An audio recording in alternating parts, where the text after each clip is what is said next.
Hello दोस्तों, स्वागत है आपका अपने परिवार कल्चरल क्लासेस में। दोस्तों मैं जयंत सर और आज लेके आ गया हूँ एक मजेदार सेशन। इस मजेदार सेशन में आज हम लोग बात करने वाले हैं क्लास 10 के पॉलिटिकल साइंस का लास्ट चैप्टर के बारे में, यानी कि लास्ट चैप्टर है हम लोग का पांचवा चैप्टर, लोकतंत्र की चुनौतियां। ठीक दोस्तों, चैप्टर का नाम क्या है ध्यान दीजिएगा, ठीक ना।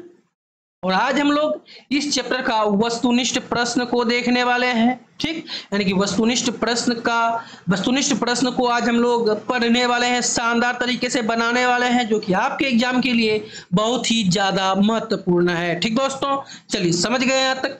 चलिए फटाफट से क्लास को स्टार्ट करने से पहले अगर आप लोग इस चैनल पर नए हैं तो चैनल को सब्सक्राइब करके बेल वाला आइकन जरूर प्रेस कर दीजिएगा और साथ ही साथ इस वीडियो को अपने दोस्तों के साथ शेयर जरूर कर दीजिएगा। तो चलिए दोस्तों क्लास को शुरू करते हैं और बिना विलंब किए हुए एक एक क्वेश्चन को देखते हैं, जो कि आपके लिए बहुत ही ज्यादा महत्वपूर्ण है। आइए, पहला क्वेश्चन है आप लोगों के पास कि लोकतंत्र की सफलता निर्भर करती है। तो चलिए आप लोग बताइए कि यह जो लोकतंत्र होती है, यह इसकी जो सफलता होती है लोकतंत्र की, यह निर्भर किस पर करती है भाई? नागरिकों की उदासीनता पर, नागरिकों की गैर कानूनी कार्रवाई पर, या फिर नागरिकों की विवेकपूर्ण सहभागिता पर, या फिर नागरिकों द्वारा अपनी जाति के हितों की रक्षा के लिए नागरिकों की विवेकपूर्ण सहभागिता पर। तो चलिए दोस्तों, अगर आप लोगों को ऑप्शन यानी कि विकल्प समझ में आ गया हो तो आप कमेंट में इसका आंसर देने की कोशिश कीजिए। अगर नहीं आया है तो चलिए मैं आपको बताऊंगा कि लोकतंत्र की सफलता किस पर निर्भर करती है। तो चलिए आपको बता दें कि लोकतंत्र की जो सफलता निर्भर करती है वह नागरिकों की विवेकपूर्ण सहभागिता पर निर्भर करती है। ठीक दोस्तों, समझ गए आप लोग? विवेकपूर्ण, आप में दिमाग रहेगा तब ना आप चलाइएगा कोई संस्थान को, ठीक। अगर आपके पास कोई आइडिया नहीं रहेगा, पैसा नहीं रहेगा, पैसा कहाँ से आएगा? आइडिया से आएगा। मेहनत कीजिएगा तब आएगा। अगर आपको विवेकपूर्ण कुछ भी करने की ढंग नहीं है तो आप कुछ नहीं कर सकते हैं। इसलिए लोकतंत्र की सफलता निर्भर करती है नागरिकों की विवेकपूर्ण सहभागिता पर। उस पर भाग देता है, वह निर्भर मतलब अपना मतदान देके उसको सफल बनाता है, किसी को भी वोट करता है वह। ठीक दोस्तों, समझ गए आप लोग यहाँ तक? चलिए क्वेश्चन को आगे बढ़ाने से पहले आप लोग जरा एक नंबर के क्वेश्चन पे थोड़ा नजर दौड़ाइए, क्योंकि यह जो क्वेश्चन है आपका 2019 और 2020 के बोर्ड की परीक्षा में शानदार तरीके से पूछा हुआ है। ठीक दोस्तों, समझ गए यहाँ तक? चलिए इसी के साथ साथ आगे बढ़ते हैं और मिलते हैं 2 नंबर के क्वेश्चन के साथ। आइए, दूसरा नंबर का क्वेश्चन है, क्वेश्चन कर रहा है कि 15वीं लोकसभा चुनाव से पूर्ण लोकतंत्र में महिलाओं की भागीदारी थी। 15वीं लोकसभा चुनाव से पूर्ण लोकतंत्र में, किसमें? संपूर्ण लोकतंत्र में महिलाओं की भागीदारी कितनी थी? 10%, 15%, 33% या फिर 50%। तो चलिए दोस्तों, अगर आप लोग क्वेश्चन और विकल्प को सही तरीके से अगर समझ गए होंगे तो चलिए इसका आंसर फटाफट से कमेंट में बताने की कोशिश कीजिए। तो चलिए आपको बता दें कि 15वीं लोकसभा चुनाव में पूर्ण जो है लोकतंत्र में महिलाओं की जो भागीदारी थी वह मात्र 10% थी। कितनी थी दोस्तों? मात्र 10% थी। याद रखिएगा, कब? 15वीं लोकसभा चुनाव में। ठीक दोस्तों, समझ गए आप लोग? किसकी भागीदारी? महिलाओं की भागीदारी। ठीक, समझ गए? चलिए 2 नंबर के क्वेश्चन पे थोड़ा नजर दौड़ाइए। क्वेश्चन 2012 के बोर्ड की परीक्षा में शानदार तरीके से पूछा हुआ है। ठीक, चलिए इसी शानदार तरीके से आप अपने पढ़ाई को जारी रखिए। चलिए इसी के साथ साथ आगे बढ़ते हैं और मिलते हैं 3 नंबर के क्वेश्चन के साथ। आइए, 3 नंबर का क्वेश्चन है, क्वेश्चन कह रहा है कि लोकतंत्र जनता का जनता द्वारा तथा जनता के लिए शासन है। यह किसका कथन है भाई? अगर आप लोग जानते हैं कि लोकतंत्र जनता का जनता द्वारा तथा जनता के लिए शासन है, यह कथन किसका है? अरस्तु का है, या फिर अब्राहम लिंकन का है, या फिर रूसो का है, या फिर कैमन ग्रीन का है? तो चलिए अगर आप लोग जानते हैं तो इसका आंसर फटाफट से बताने की कोशिश कीजिए। अगर नहीं जानते तो मैं आपको बता दूं कि लोकतंत्र जनता का जनता द्वारा तथा जनता के लिए शासन है, यह अब्राहम लिंकन का कहना है। किसका कहना है दोस्तों? अब्राहम लिंकन का कहना है यह। ठीक, तो चलिए दोस्तों 3 नंबर के क्वेश्चन पे थोड़ा नजर दोहराइए। यह क्वेश्चन देखिए 2013 के परीक्षा में, 2014 के परीक्षा में, 2019 के परीक्षा में, 2021 के परीक्षा में, 2022 की परीक्षा में, यानी कि 5-5 साल यह क्वेश्चन लगातार तो नहीं लेकिन बारीकी से पूछा हुआ है। ठीक दोस्तों, समझ गए आप लोग? चलिए आप इससे पता कर सकते हैं कि आप लोगों के लिए एक एक क्वेश्चन कितना महत्वपूर्ण है, ठीक। क्योंकि आप लोगों के पास जितना भी लेके आ रहा हूँ क्वेश्चन सब प्रीवियस ईयर का ही लगभग होता है, ठीक। चलिए, इसलिए आप लोग अपना पढ़ाई को जो है शानदार तरीके से जारी रखिए। जीर्ण तीर्ण आप अपना समय जो है बर्बाद नहीं कीजिए, ठीक दोस्तों। आपके ऊपर अपने मम्मी पापा का भरोसा है, हद से ज्यादा भरोसा है, ठीक। तो इसलिए ध्यान से पढ़िए, अपना नाम रोशन कीजिए, मम्मी पापा का नाम रोशन कीजिए। चलिए, इसके साथ साथ आगे बढ़ते हैं और मिलते हैं 4 नंबर के क्वेश्चन के साथ। आइए, 4 नंबर का क्वेश्चन है। क्वेश्चन कह रहा है कि नए विश्व सर्वेक्षण के आधार पर भारतवर्ष में मतदाताओं की संख्या लगभग है कितना? 90 करोड़, 71 करोड़, 75 करोड़ या फिर 95 करोड़। तो चलिए दोस्तों, नए विश्व सर्वेक्षण के आधार पर भारतवर्ष में मतदाताओं की जो संख्या है वह लगभग आपका है 71 करोड़। कितना है? 71 करोड़ है, याद रखिएगा, ठीक। किसके आधार पर? नए विश्व सर्वेक्षण के आधार पर। किसमें? भारतवर्ष में। किसकी संख्या? मतदाताओं की संख्या लगभग 71 करोड़ है, ठीक दोस्तों, समझ गए यहाँ तक। चलिए, इसी के साथ साथ आगे बढ़ते हैं और मिलते हैं 5 नंबर के क्वेश्चन के साथ। आइए, 5 नंबर का क्वेश्चन है। क्वेश्चन कह रहा है कि क्षेत्रवाद की भावना का एक कुपरिणाम है। चलिए, क्षेत्रवाद की भावना का एक कुपरिणाम क्या होता है?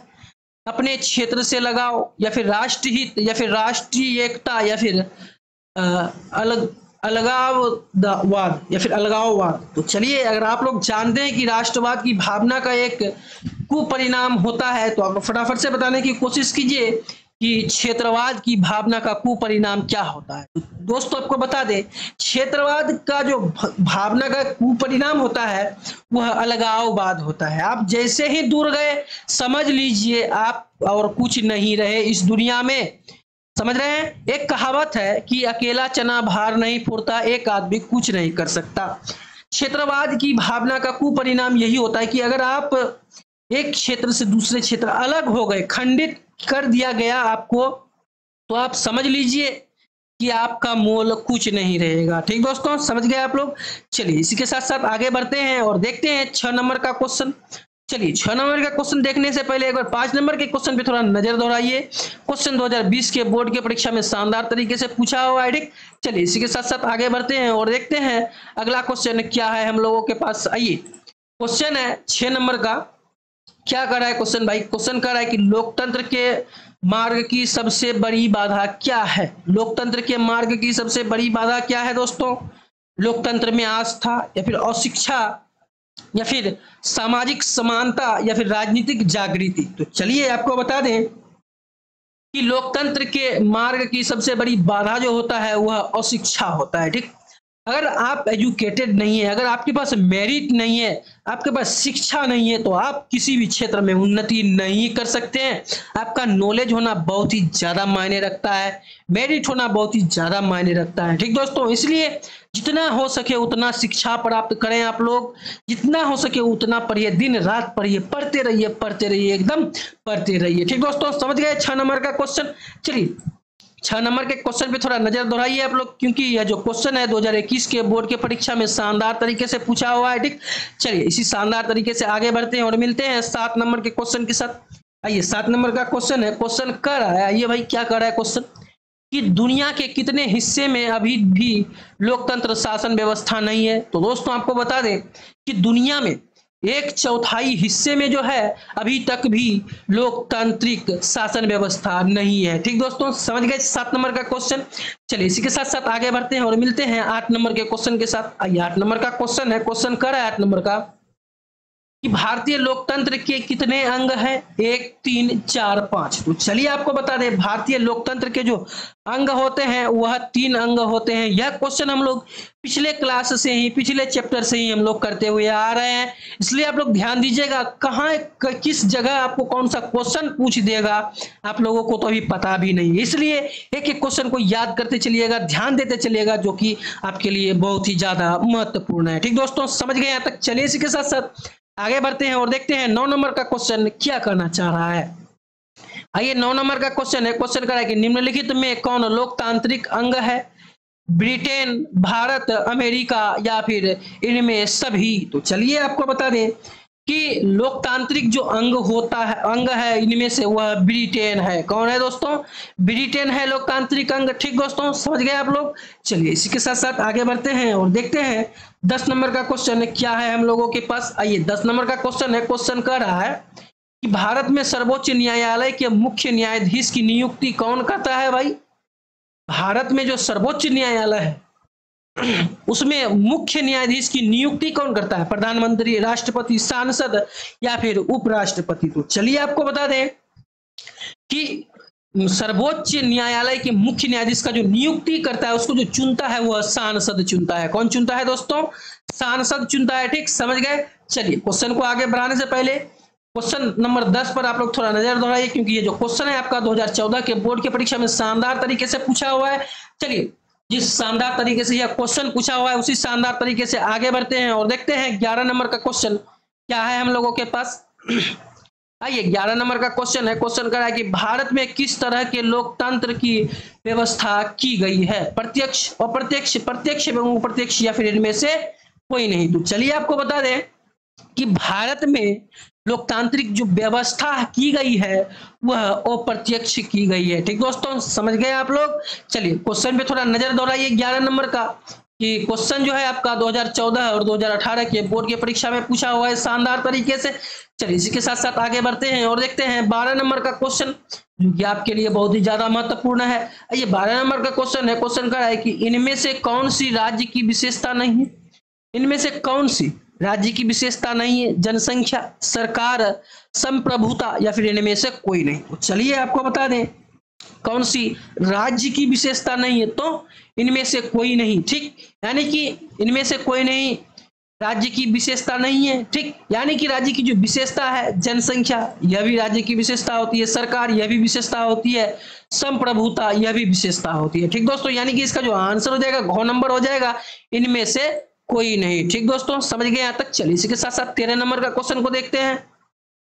आइए 13 नंबर का क्वेश्चन है। क्वेश्चन कर रहा है कि 16वीं लोकसभा में महिला सदस्यों की संख्या कितनी थी?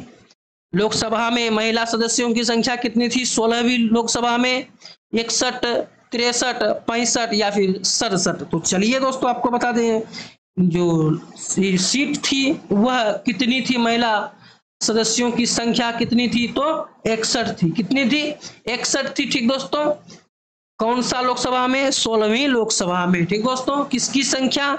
महिलाओं की सदस्यों की संख्या। ठीक, समझ गए आप लोग। चलिए इसी के साथ साथ आगे बढ़ने से पहले आप लोग 13 नंबर का क्वेश्चन पे थोड़ा नजर दौड़ाइए, क्योंकि ये जो क्वेश्चन है आपका 2019 के बोर्ड की परीक्षा में शानदार तरीके से पूछा हुआ है। तो चलिए 14 नंबर का क्वेश्चन से हम लोग रूबरू होते हैं थोड़ा सा।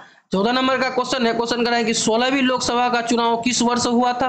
तो चलिए आपको बता दें 16वीं लोकसभा का जो चुनाव हुआ था वह 2014 ईस्वी में हुआ था। ठीक दोस्तों, चलिए 14 नंबर का जो क्वेश्चन है आपका 2019 के बोर्ड की परीक्षा में शानदार तरीके से पूछा हुआ है। ठीक, चलिए इसी के साथ साथ आगे बढ़ते हैं और देखते हैं 15 नंबर का क्वेश्चन क्या है हम लोगों के पास। आइए 15 नंबर का क्वेश्चन है। क्वेश्चन कह रहा है कि 17वीं लोकसभा का चुनाव किस वर्ष हुआ था?